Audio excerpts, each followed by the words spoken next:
বিশ্বাস করেন, আপনার রিজিকের মধ্যে যদি একটা টাকা হারাম থাকে, যতক্ষণ সেটাকে আপনি ত্যাগ না করছেন, আপনার ইবাদত কবুল হবে না। কোনো ক্ষমতা নাই এই হাদিসটাকে উল্টায় দেওয়ার। আল্লাহ পাক বলেছেন, ইন্নাল্লাহ তয়্যিব লা ইকবালু ইল্লা তয়্যিব। আল্লাহ পাক পবিত্র, তিনি পবিত্র রিজিক ছাড়া কবুল করেন না। তিনজন ব্যক্তির দোয়া কবুল হয়, নবীজি বলেছেন। দোয়া ফেরত দেয়াই হয় না, দোয়া করলেই কবুল। একজন হচ্ছে বাবা যখন সন্তানের জন্য দোয়া করে।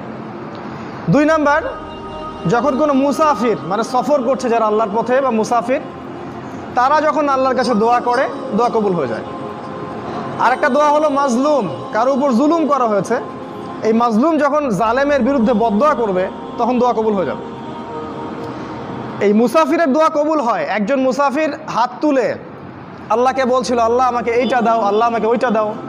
আর আমাদের নবীজি দেখে বললেন যে মুসাফিরের দোয়া কবুল হয়, কিন্তু এই ব্যক্তির দোয়া কেমন করে কবুল হবে যার খাবার হারাম, পানীয় হারাম, পোশাক হারাম, সবই হারাম, মানে রিজিক হালাল না হওয়া পর্যন্ত।